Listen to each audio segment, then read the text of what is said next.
তাদের বন্ধ। আমল দুটি মাধ্যম দিয়ে হয়, হলো হকুল্লাহ, আর আরেকটি হলো দুনিয়ার অর্থ সম্পদের মাধ্যম দিয়ে আল্লাহর রেজামন্দি হাসিল করা, আল্লাহর নৈকট্য লাভ করা। এরপরে যদি কোনো ব্যক্তি কোনো মানুষকে দ্বীনি শিক্ষা দিয়ে যেতে পারে, আও ইলমুন ইয়ান্তাফিউ বিহি, যদি কোনো ব্যক্তি দুনিয়ার জিন্দগিতে বেঁচে থাকা অবস্থায় যদি কোনো মানুষকে দ্বীনি শিক্ষা দিয়ে যেতে পারে, কোরআনী শিক্ষা দিয়ে যেতে পারে, সেই লোকটি তার মাধ্যম দিয়ে আর যারা শিখলো, তার মাধ্যম দিয়ে আর যারা শিখলো, এইভাবে কিয়ামত পর্যন্ত আপনার মাধ্যম দিয়ে কোনো ব্যক্তি কোরআনী শিক্ষা করলো, দ্বীন শিক্ষা করলো, নামাজ ধরলো, রোজা রাখলো, খারাপ কাজ থেকে ভালো কাজে পদার্পণ করলো, যতদিন পর্যন্ত ওই লোকটি সৎ কাজ করবে ও যতটা সওয়াব পাবে, যে লোকটি তাকে সৎ কাজ করার সুযোগ করে দিল, নিয়ম নীতি বানিয়ে দিল, সে লোকটি কবরে ততটা সওয়াবের অধিকারী হবে। জোরে বলুন সুবহানাল্লাহ। রাসূল বলছেন আর একটা কাজ হলো আও ওয়ালাদুন সালিহুন ইয়াদউ লাহু, এবং যদি কোনো ব্যক্তি মরণের আগে সৎ সন্তান, ভালো ছেলে, ভালো মেয়ে পৃথিবীতে রেখে যেতে পারে, মদ খায় না, সুদের ব্যবসা করে না, সিনেমা যাত্রায় যায় না, রেডিও টেলিভিশন মোবাইল নিয়ে শুধু নাচ ড্যান্স, ন্যাংটা নারী ন্যাংটা পুরুষের অঙ্গভঙ্গি দেখে না, যে ব্যক্তি শরীয়তের খেলাফ কাজ করে না, বাপ তারে ভালো কাজে শিক্ষা দিয়েছে, এই রকম সৎ সন্তান যদি কেউ রেখে যেতে পারে, ওই ছেলেটি যখন মুয়াজ্জিনের আযান ধ্বনি শুনিয়ে আল্লাহর ফরজ হুকুম তামিল করবে, এক কথায় 5 ওয়াক্ত মসজিদে জামাতে শরীক হবে, ডাইনে বামে সালাম ফেরানোর পর আমরা একটু দোয়া করি না, নামাজ অন্তে করি কি না? কিছু মানুষের থলি ভর্তি হয়ে গেছে, তারা বলে সালাম ফেরানোই নামাজ শেষ, দোয়া টোয়া করার কোনো দরকার নাই। আসলে তাদের আমল নামার থলি সব ভর্তি, থলির মুখে চেন টেনে দিয়ে 10 টাকার তালা লাগিয়ে দিয়েছে, আর তালার চাবিটা সাগরে বা নদীতে ফেলে দিয়েছে। সারা জীবন চাবি খুঁজলেও পাবে না, থলির মুখে তালা খোলার সুযোগ থাকবে না। তাদের আমল নামার থলি ভর্তি হয়ে গেছে, যার কারণে তাদের থলির চেন টেনে তালা খোলার কোনো দরকার নাই, তাদের সওয়াবের দরকার নাই, দোয়া করার দরকার নাই। আমি আপনাদের কাছে জিজ্ঞাসাবাদ করব, আমাদের আমল নামার থলি ভর্তি না খালি? সবাই বলেন খালি। কিয়ামত পর্যন্ত আমরা যদি বেঁচে থাকি আর আমল করি, তাহলে আমাদের আমল নামার থলি ভর্তি হবে? রসুল পাক সাল্লাল্লাহু আলাইহি সাল্লামের প্রিয় মহব্বতে সাহাবী, একনিষ্ঠ খাদেম ছিলেন যিনি, যার নাম হযরত আবু বকর সিদ্দিক রাদিয়াল্লাহু আনহু। আল্লাহ রসুল বলেছেন, আবু বকরের সওয়াবগুলো যদি দাড়ি পাল্লার একদিকে চাপানো হয়, আর ওমর থেকে শুরু করে ওসমান আলী থেকে শুরু করে আব্দুর রহমান বিন আউফ, জুবাইর বিন আওম, সাদ বিন আবি আক্কাস, হজরতে তলহা, সাদ বিন মাস থেকে শুরু করে আবু ওবায়দা বিন জাররাহ, যারা দুনিয়ায় বেঁচে থাকতে জান্নাতের সার্টিফিকেট পেয়েছিলেন, একেবারে কিয়ামত পর্যন্ত যত সৎ কাজ করালো, ভালো কাজ করালো, যদি সৎ কাজ করে, ভালো কাজ করে, নামাজ পড়ে, রোজা রাখে, কোরআন তেলাওয়াত করে, তাসবিহ তাহলিল পাঠ করে, জিকির আজগার করে, মুখ খারাপ করে না, খারাপ কথা বলে না, কাউকে গালিগালাজ করে না, এই তাম পৃথিবীর মানুষের সওয়াবগুলো, আবু বকর সিদ্দিকের সওয়াবগুলো দাড়িপাল্লার আর একদিকে যদি চাপানো হয়, রসুল পাক সাল্লাল্লাহু আলাইহি সাল্লাম বলছেন, তাম পৃথিবীর মানুষের আমল নামার দাড়িপাল্লাটা উপরের দিকে উঠে যাবে, আর আবু বকরের মণিকাটাটা ওনার দিকে ঝুঁকে যাবে। এক কথায় তার আমল নামার পাল্লাটা নিচে হয়ে যাবে, ভারী হবে। জোরে বলুন সুবহানাল্লাহ।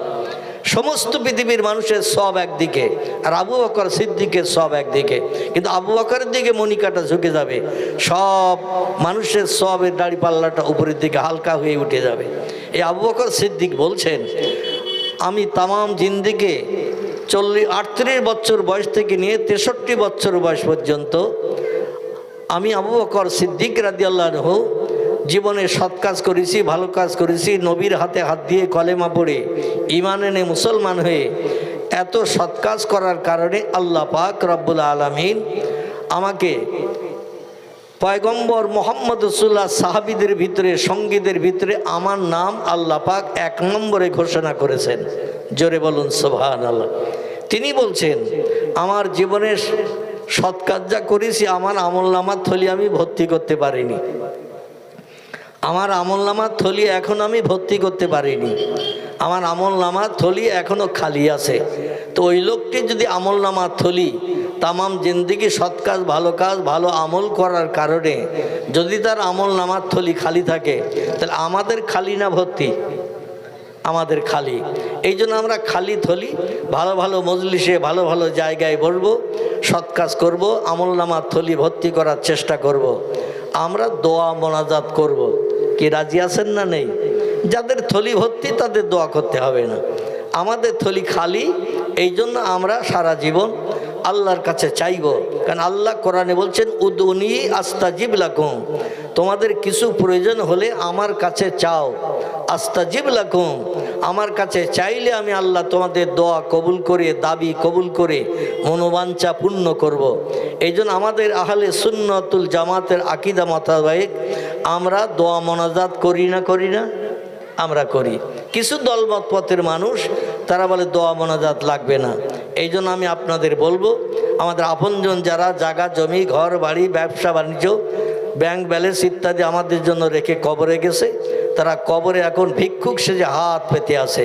রসুল বলছেন, নামাজন্তে সন্তানেরা আল্লাহর দরবারের দোকানে হাত তুলে যদি বলে, রব্বির হামহুমা কামা রব্বায়ানি সাগীরা, আল্লাহ সঙ্গে সঙ্গে সৎ সন্তানের দোয়া বিদ্যুতের মতো কবুল করে তার বাপ মা, দাদা দাদি, আপনজনদের কবরে জান্নাতের নাজ-নেয়ামত চালু করে দেন। জোরে বলুন সুবহানাল্লাহ। এই জন্য শীতের রাত উপেক্ষা করে গায়ে গায়ে একটু জমাট বেঁধে বসুন। কিছু সময় আলোচনার পরে ইনশাল্লাহ আমরা দোয়া মোনাজাত করে আপন আপন ঘরে প্রত্যাবর্তন করব। রাজি আছেন তো নাকি? আল্লাহু আকবার। তাহলে আশেপাশে যারা আছেন সকলে মজলিসে বসে যান। আলহামদুলিল্লাহ আলহামদুলিল্লাহিল্লাযী হাদানা লিহাযা ওয়া মা কুন্না লাউলা আন হাদানাল্লাহ ওয়া আশহাদু আল্লা ইলাহা ইল্লাল্লাহু ওয়াহদাহু লা শারীকা লাহ শাহাদাতান মান আমানা বিল্লাহি ওয়া কাফারা বিজ্জিবতি ওয়াত তাগুত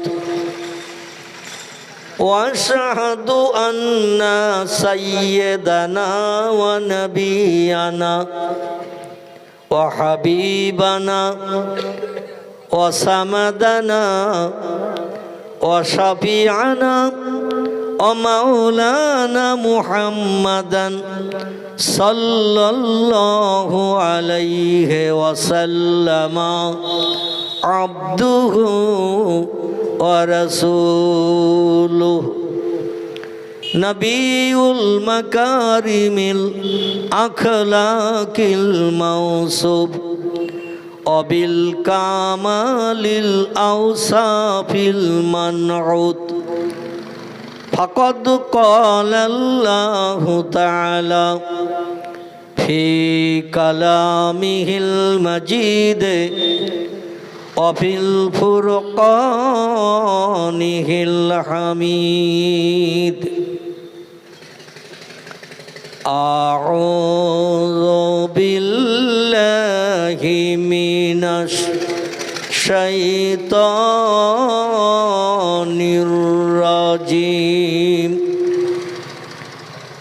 বিসমিল্লাহির রাহমানির রাহিম সুবহানাল্লাযী আসরা বিআবদিহি লাইলাম মিনাল মসজিদিল হারামি ইলাল মসজিদিল আকসা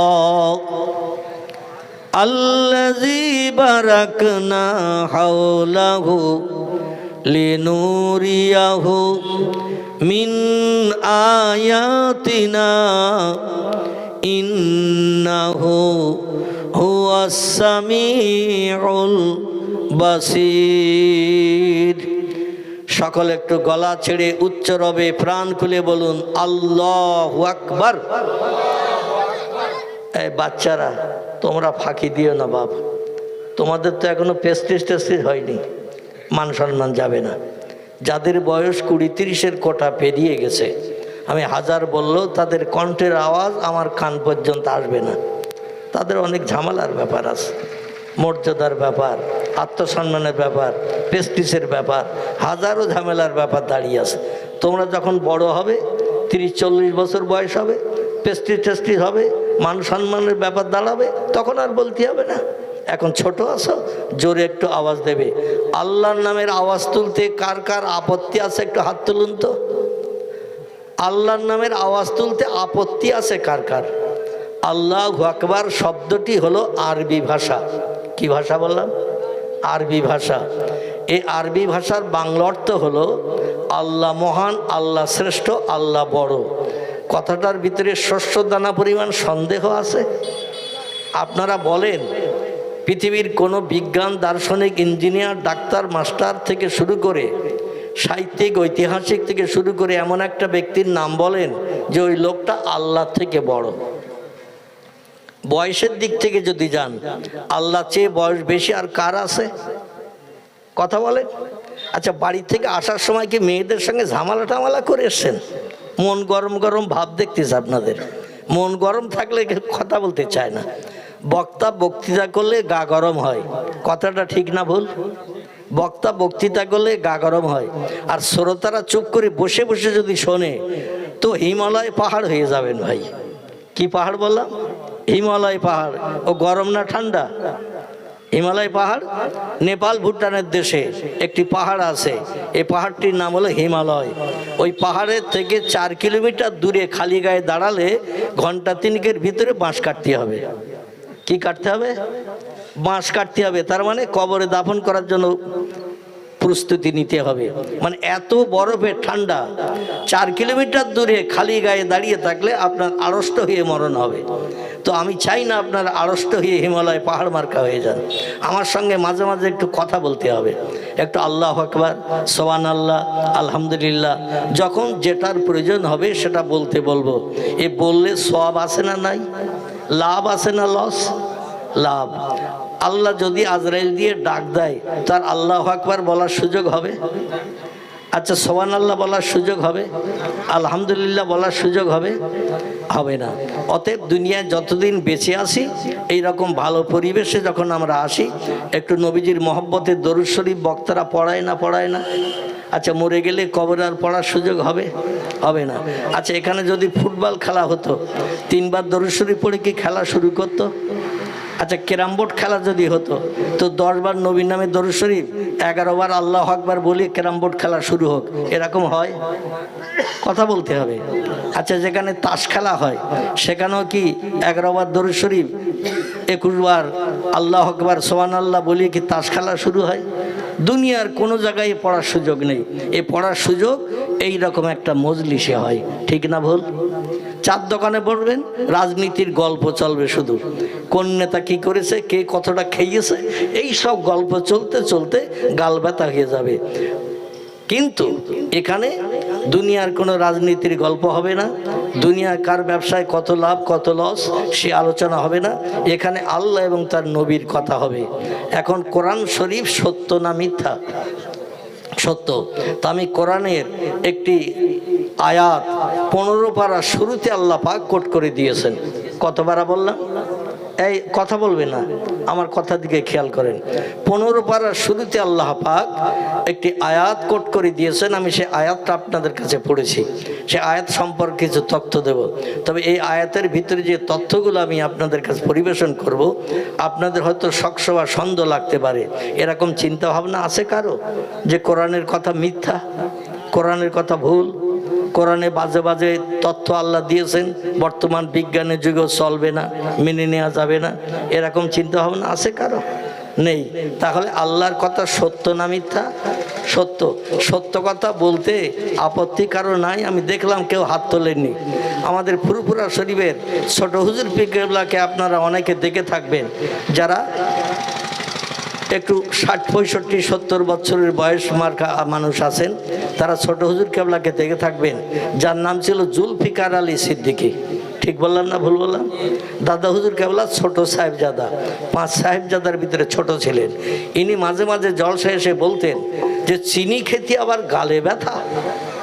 ছোট হুজুর কেবলা এই কথাটা বলতেন, চিনি খেতে গেলে কি আবার গালে ব্যথা হয়? ও মিষ্টি দেখলেই তো লোভ হয়, কখন দেবে আর কখন খাবো, ঠিক কি না? তার থেকেও অধিক মিষ্টি আল্লাহর নামের আওয়াজ। কথাটা ঠিক না ভুল?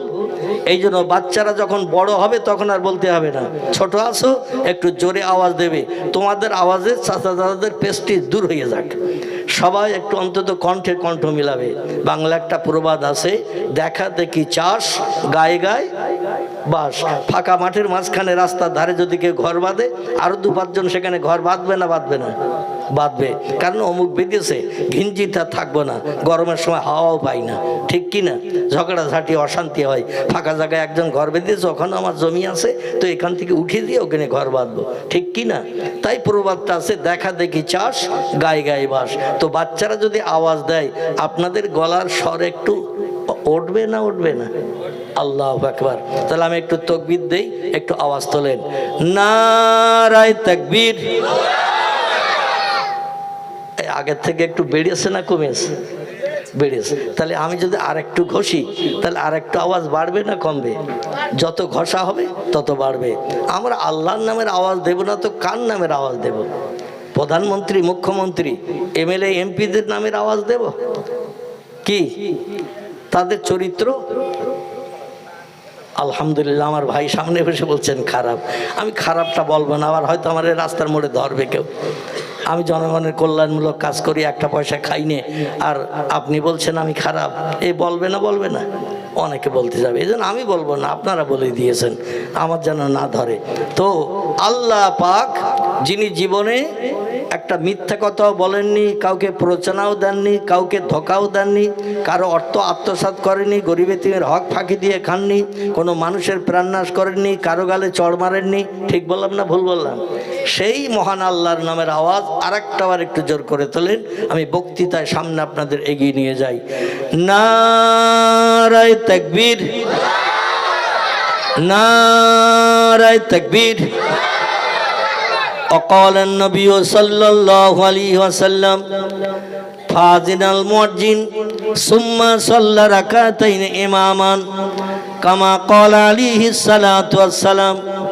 وقال الله تعالى في شان حبيبه إن الله وملائكته يصلون على النبي يا أيها الذين آمنوا صلوا عليه وسلموا تسليما. اللهم صل على مولانا محمد وعلى آل سيدنا.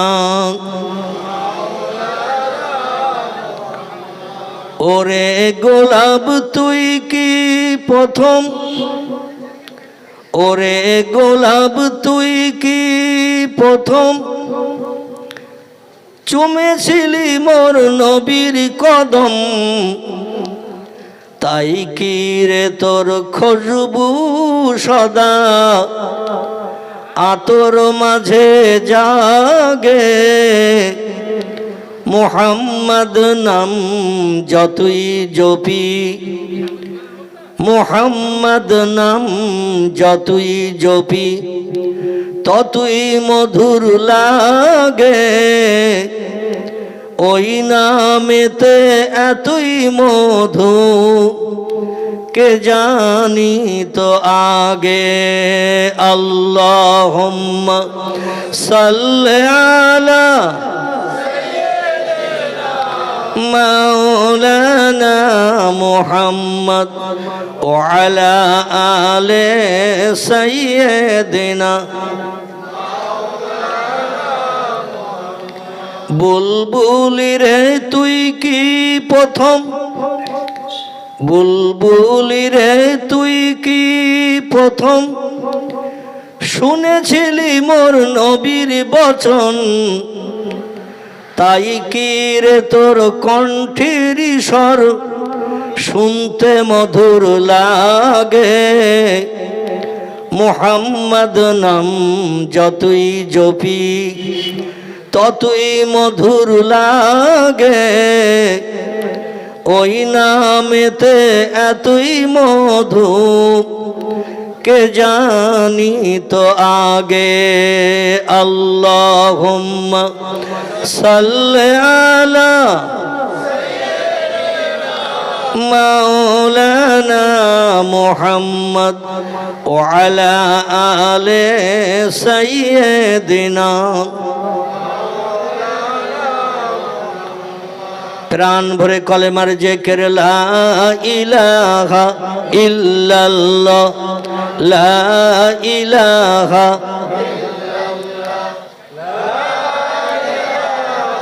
ইল্লাল্লাহু মুহাম্মাদুর রাসূল।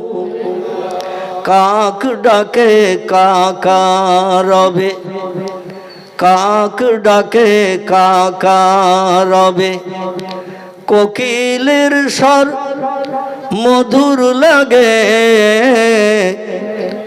ডাকে সেই শীতের হাওয়ায়, আল্লাহ ছাড়া মাবুদ নাই বলো লা ইলাহা ইল্লাল্লাহ, লা ইলাহা ইল্লাল্লাহ, লা ইলাহা ইল্লাল্লাহ।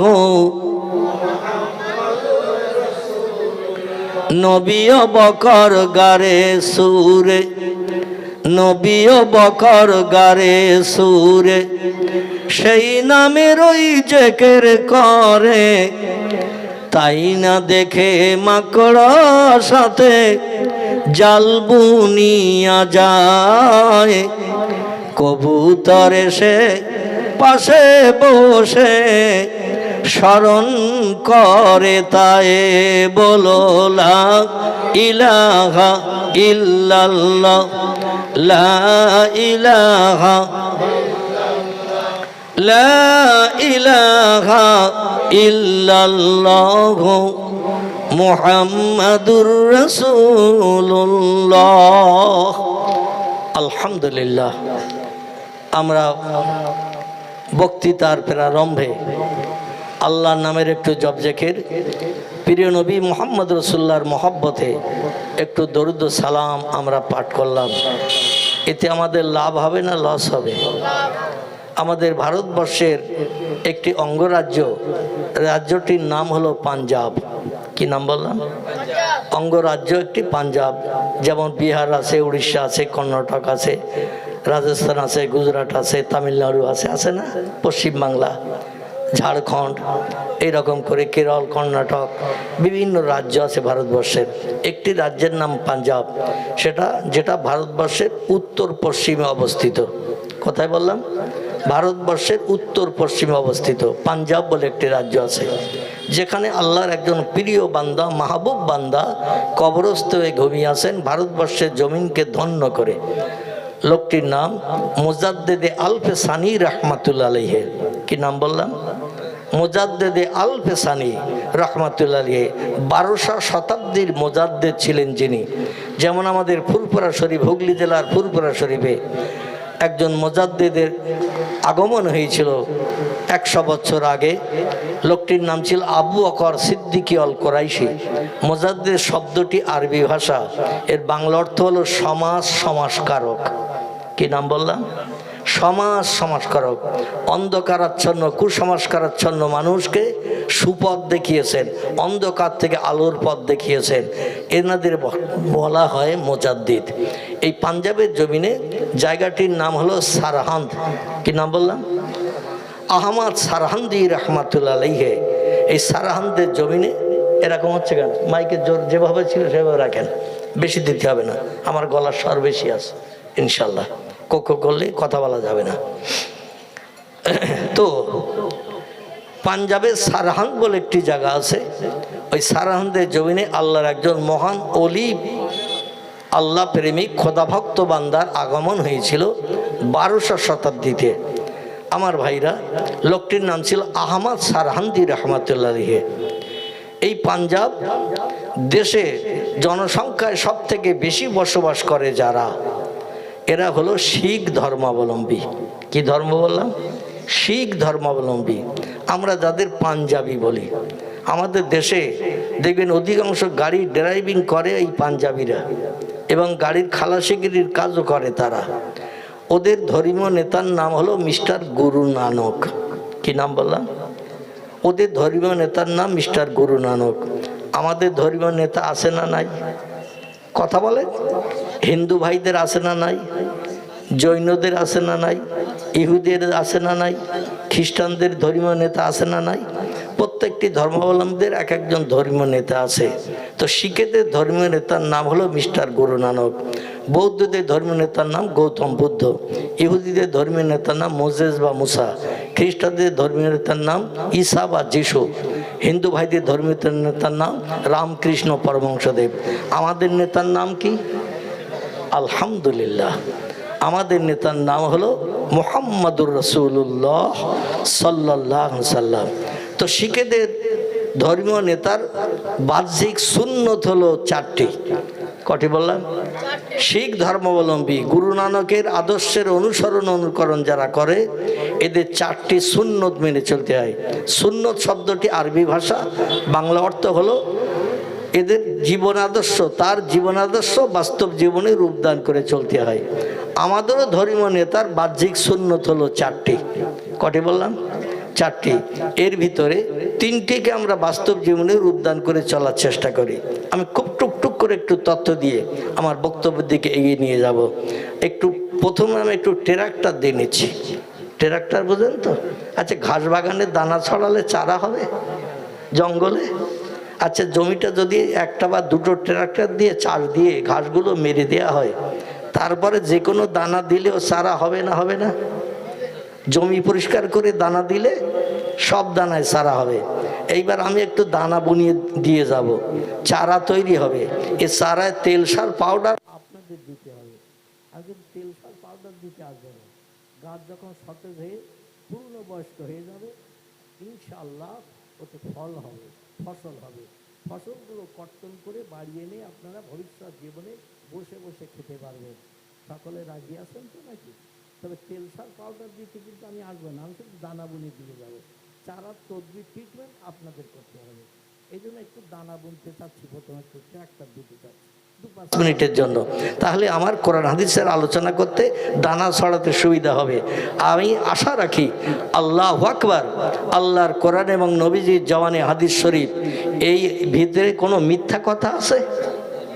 কথাগুলো সত্য বিশ্বাস করে যদি আপনি তেল সার পাউডার দেন, অবশ্যই চারা গাছ সতেজ হবে, বড় হবে, প্রাপ্ত বয়স্ক হয়ে গেলে ফল ধরবে, ফসল হবে। সেগুলো কর্তন করে ভবিষ্যৎ জীবনে কোটি কোটি বছর বিনা পয়সায় বিনা বাজারে আপনি বসে বসে শুধু হুকুম করবেন, মাল এসে হাজির হবে। জোরে বলুন সুবহানাল্লাহ। সেই জায়গাটির নাম হলো আল্লাহর জান্নাত। কি নাম বললাম? আচ্ছা, জান্নাতে কেউ বাজার করতে যাবে? আচ্ছা, বাজার করতে যাবে না। কেউ পকেটে পয়সা করে নিয়ে বাজারে যায় না, খালি হাতে যায়? আমাদের দেশে দেশে পয়সা নিয়ে যেতে হয়, কিন্তু ওখানে কোনো পয়সা কড়ি লাগবে না। আর আপনার তাবেদারির জন্য 70টা জান্নাতি 18 বছরের হুর আল্লাহ বরাদ্দ করে দেবেন আপনার শুধু তাবেদারি করার জন্য। এদের বয়স করা হবে 18 বছর, 18 বছরের বয়স করা হবে। 1 লক্ষ 2 লক্ষ বছর পেরিয়ে গেলে 18 বছরের সুন্দরী যুবতী হুর 19 বছরের বয়সে দেখাবে না, আবার 18 বছরের যুবতী হুর 17 বছরে দেখাবে না, একই রকম চেহারার কাটিং থাকবে। আমাদের দেশে দেখবেন ছেলে মেয়েদের যখন বিয়ে হয় চেহারার সৌন্দর্য দেখতে যথেষ্ট ভালো থাকে, কিন্তু একটা মেয়ে বিয়ের পরে বছর 1.5 পেরিয়ে গেলে একটা বাচ্চা যদি হয় তো দেখবেন ও ঘেবে পেয়ারা মার্কা হয়। ঠিক বললাম না ভুল বললাম? অধিকাংশ মেয়েদের বাচ্চা হয়ে গেলে চেহারার সৌন্দর্য বিয়ের সময় যেমন ছিল একটা বাচ্চা হয়ে গেলে আর তেমন থাকে, ঘেবো পেয়ারা মার্কা হয়ে যায়। যুবকরাও এরাও যখন বয়স বেশি হয়ে যায় 30, 35, 40 বছরে কোটা পেরিয়ে যায়, যৌবন বয়সের মতো তার চেহারার সৌন্দর্য থাকে। কিন্তু জান্নাতি পুরুষদের চেহারা 24 বছরের বয়স করা হবে, কোটি কোটি বছর পেরিয়ে গেল 25 বছর বয়স হবে না, 23 বছর হবে না, একই রকমের বয়স থাকবে। জোরে বলুন একটু সুবহানাল্লাহ। আর 70টা জান্নাতি হুর গেলেমান এরা শুধু আপনার হুকুমের তাবেদারি করার জন্য পাশে সবসময় মজুদ থাকবে। আপনি মনে মনে কোনো চিন্তা ভাবনা করলেও সেটা আল্লাহু আলিমুন বিজাতিস সুদূর, আল্লাহ বলছে তুমি অন্তরে যে জিনিসটা চিন্তা করছো আমি ওটা জানি।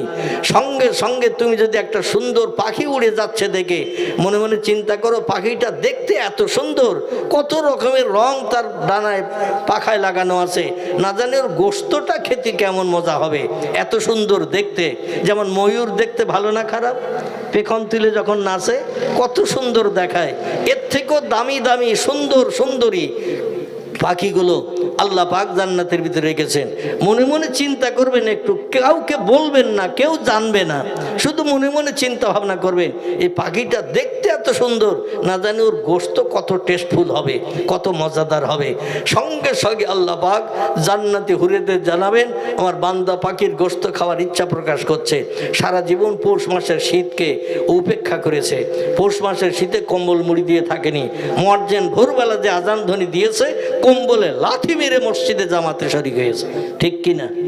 রমজান মাসে বৈশাখ জ্যৈষ্ঠ মাসের গরমের সময় 6:30টার পরও মগরিবের আজান হয় না, যখন 6টা বেজে গেছে আধা ঘন্টা বাকি, মনে হচ্ছে যদি 3 কলসি পানি দেয় তাও বোধহয় খেয়ে ফেলবো, এত পিপাসা লেগেছে, এত ক্ষুধার জন্য কষ্ট লেগেছে, তবু শুধু ঘড়ির দিকে তাকাচ্ছে, এখনো 15 মিনিট বাকি, এখনো 10 মিনিট বাকি। ইচ্ছা করলো পুকুরে ডুব মেরে 2 গ্লাস পানি খেতে, পারতো না? কথা বলে ঘরের ভিতরে দরজা জানলা লাগিয়ে পাউরুটি একখানা কিনে খেয়ে আবার মগরিবের সময় ইফতারে যে অ্যাটেন্ড করলে কেউ তাড়াই দিত? কেউ বলতো যে প্লেট দে, তুই ঘরের ভেতরে পাউরুটি খেয়েছিস একখানা? বলবে কেউ? চুরি করে মানুষ কত কিছু করতে পারে, কিন্তু রমজান মাসে মানুষ ভয় করে শুধু আমার আল্লাহর। ঠিক কিনা? পানির তলায় ডুব মেরে পানি খেলে তো কেউ দেখতে পাবে না, কিন্তু খায় রোজাদার? খায় না। আল্লাহ বলবেন একটা মাস না খেয়ে অনাহারা থেকে বান্দা আমার হুকুম তামিল করেছে।